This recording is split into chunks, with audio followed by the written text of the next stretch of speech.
हिमाचल प्रदेश को पीएमजीएसवाई 4 के तहत 2,247.24 करोड़ रुपए की स्वीकृति मिली है। इसके तहत प्रदेश में 1,538.608 किलोमीटर लंबाई की 294 नई ग्रामीण सड़कें बनाई जाएगी। ये सड़क नेटवर्क 250 से अधिक बस्तियों को सर्वमौसम सड़क सुविधा से जोड़ेगा और 429 अविकसित बसाहटों को पहली बार पक्की सड़क से जोड़ेगा। स्वीकृति नई दिल्ली में हुई बैठक के सकारात्मक परिणाम के रूप में मिली, जिसमें लोक निर्माण मंत्री विक्रमादित्य सिंह ने केंद्रीय ग्रामीण विकास मंत्री शिवराज सिंह चौहान से हिमाचल प्रदेश के प्रस्तावों को शीघ्र मंजूरी देने का अनुरोध किया। लोक निर्माण मंत्री विक्रमादित्य सिंह ने कहा कि ये स्वीकृति हिमाचल के ग्रामीण बुनियादी ढांचे को सुदृढ़ करने की ऐतिहासिक पहल है और इन सड़कों से ग्रामीण क्षेत्रों में शिक्षा, स्वास्थ्य, कृषि, बाजार और रोजगार तक बेहतर और तेज पहुंच सुनिश्चित होगी। राज्य सरकार ने निर्माण कार्यों को शीघ्र शुरू करने, स्थानीय युवाओं को रोजगार देने और गुणवत्ता और रोड सेफ्टी मानकों का पालन सुनिश्चित करने के निर्देश दिए हैं। कि हमने हमेशा हिमाचल प्रदेश के हितों को सर्वश्रेष्ठ रखा है। हिमाचल प्रदेश के हर क्षेत्र में समान विकास हो, ये हमेशा से हमारी प्राथमिकता रही है।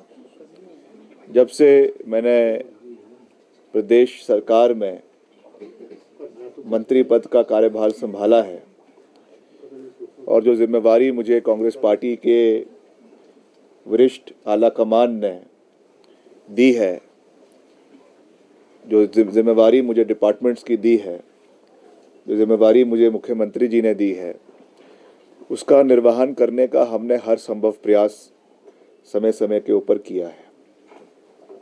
मेरा हर कदम हिमाचल प्रदेश के हर इलाके के समान विकास का रहता है और उस दृष्टि से हमने हमेशा प्रदेश सरकार के माध्यम से विभिन्न योजनाओं को शुरू करवाना, विभिन्न योजनाओं को समय पर प्रदेश के अंदर लागू करवाना, ये हमारा दायित्व रहा है, हमारी जिम्मेवारी रही है और इसको हमने समय पर पूरा करने का हर संभव प्रयास किया है।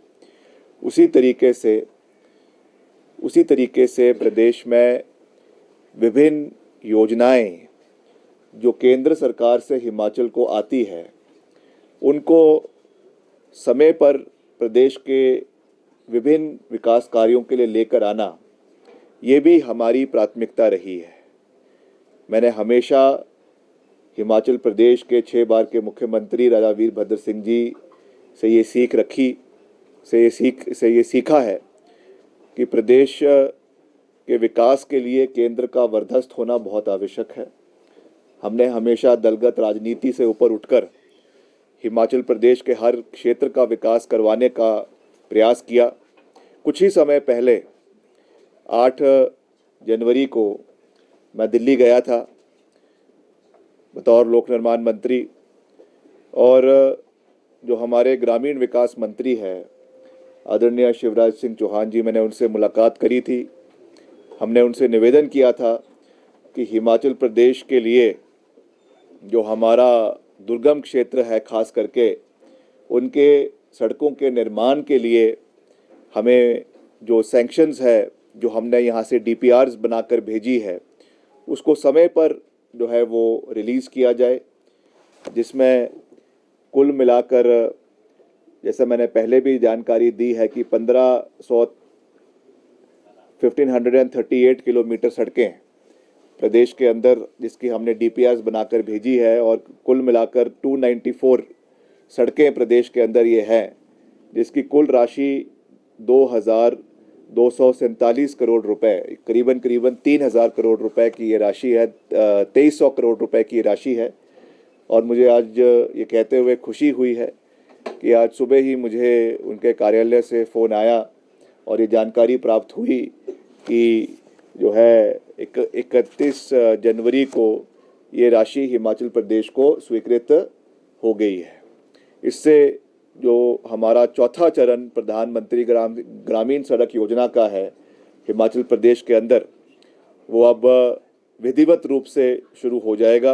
वैसे तो हमने इसकी सारी औपचारिकताएं पहले ही पूरी कर ली थी प्रदेश के अंदर, क्योंकि हम जो है इन एंटीसिपेशन काम करने में विश्वास रखते हैं। जो कार्य आज से 2 महीने बाद होना है, उसके लिए भी पहले से ही तैयारियां करनी शुरू की जाती है।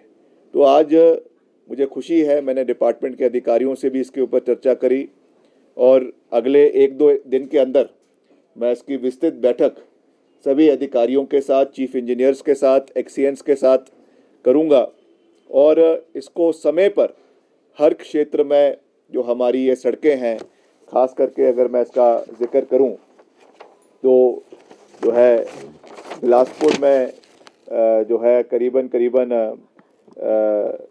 29 करोड़ रुपए, चंबा के लिए करीबन 55 करोड़ रुपए, हमीरपुर के लिए 10 करोड़ रुपए, कांगड़ा के लिए जो है 50 करोड़ रुपए, किन्नौर के लिए 90 करोड़ रुपए, कुल्लू के लिए 55 करोड़ रुपए और लाहौल स्पीति के लिए 6,000 करोड़ रुपए और 600 करोड़ रुपए, मंडी के लिए 120 करोड़ रुपए, शिमला के लिए 66 करोड़ रुपए और सिरमौर के लिए 80 करोड़ रुपए, सोलन के लिए करीबन 120 और ऊना के लिए करीबन 80 करोड़ रुपए की ये कुल स्वीकृति जो है प्रदेश को मिली है। मैंने बिल्कुल साफ बात करी है कि पहले चरण में वहाँ पर लैंड पूलिंग के माध्यम से करीबन 260 बीघा ज़मीन जो है वो वहाँ पे एक्वायर जो है वो हिमुडा के नाम हुई है। वो जब कांग्रेस पार्टी की तत्कालीन सरकार थी और राजा वीरभद्र सिंह जी प्रदेश के मुख्यमंत्री थे, उस समय वो ज़मीन हिमुडा के नाम जो है वो चढ़ गई थी। वहाँ पे एक सिंगापुर की एक कंपनी के साथ एमओयू भी हुआ था कि वहाँ पे एक टाउनशिप प्रोजेक्ट बनना है, मगर उस समय किन्हीं कारणों की वजह से वो नहीं बन पाया। तो बीच में उसके बाद भाजपा की सरकार आ गई, फिर से कुछ काम उस पर नहीं हुआ, पर हमने उसको फिर से आगे रिवाइव करने की कोशिश करी और हमारे जो टीसीपी मंत्री है आदरणीय धर्मानी जी, वो भी उसमें बड़ा अच्छा कार्य कर रहे हैं। मगर उसमें स्थानीय लोगों की ये उसमें कुछ ऑब्जेक्शंस है कि जो अभी उसमें और ज़मीन लेने की बात की जा रही है, करीबन 1200 बीघा इन टोटल लेने की बात की जा रही है। उसमें कुछ शामलात की ज़मीन है जिसमें विलेज कॉमन राइट्स लोगों के होते हैं और कुछ लोगों की प्राइवेट ज़मीन है। तो उस पर उनका ये ऑब्जेक्शन है कि उसमें कोई भी कंपलसरी एक्विजिशन सेक्शन 12 के तहत जो है वो नहीं होना चाहिए।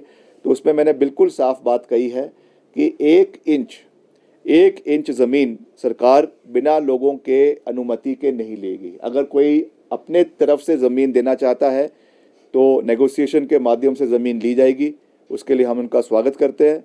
मगर इसके अलावा 1 इंच भी ज़मीन जो है वो उसका अधिग्रहण सरकार नहीं करेगी। इसके मार्फत मैंने जो हिमुडा के सीईओ है उनसे भी बात करी है, क्योंकि ये मेरा निर्वाचन क्षेत्र भी है। मंत्री होने के साथ साथ मुझे वहाँ के लोगों की जो समस्याएं हैं उसका निवारण भी करना है, वो भी सुनना है। हम चाहते हैं कि डेवलपमेंट हो, इसमें कोई दो राय नहीं है। शहर आना चाहिए, सैटेलाइट टाउनशिप्स शिमला के बाहर बनने चाहिए, मगर they can not be built at the cost of the interest of the agriculturist and horticulturalist of that area. वहाँ के जो बागवान हैं, वहाँ के जो किसान हैं, उनके हितों की रक्षा करना, पैरवी करना एक विधायक होने के नाते, वहाँ का स्थानीय विधायक होने के नाते मेरी जिम्मेवारी है।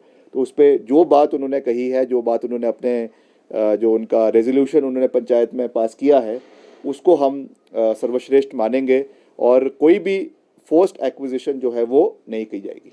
सर, आपने पर्यावरण की चिंता की, लेकिन 4 लेन बन रहे हैं, टनल्स बन रही है बड़ी बड़ी, क्या कोई इस तरह का कोई असेसमेंट किया जा रहा है कि इसका पर्यावरण पर कितना प्रभाव पड़ रहा है? नहीं, देखिए, हमने इसको भी इन टोटल इम्प्लीमेंट करने का मैंने निर्देश दिए। एक दिन मैंने अलग से बैठक पीडब्ल्यूडी की करी थी। मैंने कहा है कि जो भी हमारी सड़कें, चाहे पीएमजेएसवाई की बन रही है, चाहे नाबार्ड की बन रही है, चाहे सीआरएफ की बन रही है, कोई भी डंपिंग नदी नालों में नहीं होनी चाहिए। जहाँ पे डेजिग्नेटेड साइट्स है वहीं पर ही उसकी डंपिंग होनी चाहिए। और दूसरा, जहाँ तक टनल्स की बात है तो मैक्सिमम टनल्स का निर्माण होना चाहिए। 4 लेन में तो बहुत नुकसान प्रदेश का हुआ ही है, वो तो हम सब ने देखा है। मगर आने वाले समय में, भविष्य में इसको कम से ज़्यादा टनल्स का उपयोग हो, इसके लिए हम प्रयास कर रहे हैं। आपने, जैसा मैंने पहले भी जानकारी दी कि ढली, सैंज और रामपुर जो अभी प्रपोजल हमको जिसकी सैंक्शन मिली है 1400 करोड़ की, उसके लिए हमने मैक्सिमम टनल्स के लिए डीपीआर बनाने की बात करी है। तो वो भी अभी मंत्रालय के स्टेज पर है, जहाँ पे डीपीआर केंद्र सरकार द्वारा बनाई जा रही है और उसको फिर हमारा जो एनएच विंग है वो उसको इम्प्लीमेंट करेगा। तो हमारा पूरा ध्यान प्रदेश के पर्यावरण के प्रति भी है, क्योंकि हमें उसके प्रति भी जागरूक होना पड़ेगा। चाहे वो माइनिंग के मसले निकल कर आते हैं, चाहे वो इलीगल डंपिंग के मसले निकल कर आते हैं, इससे जो नुकसान हमारे इकोलॉजी को हो रहा है, हमारे पर्यावरण को हो रहा है, ये बहुत चिंता का विषय है। इसकी वजह से आज जिस तरीके की जो ये ग्लोबल वार्मिंग हो रही है, क्लाइमेट चेंज हो रहा है, ये सब इसी का ही नतीजा है। तो इन चीज़ों के ऊपर भी हमको ध्यान रखने की आवश्यकता है। Bureau report, city channel, Shimla.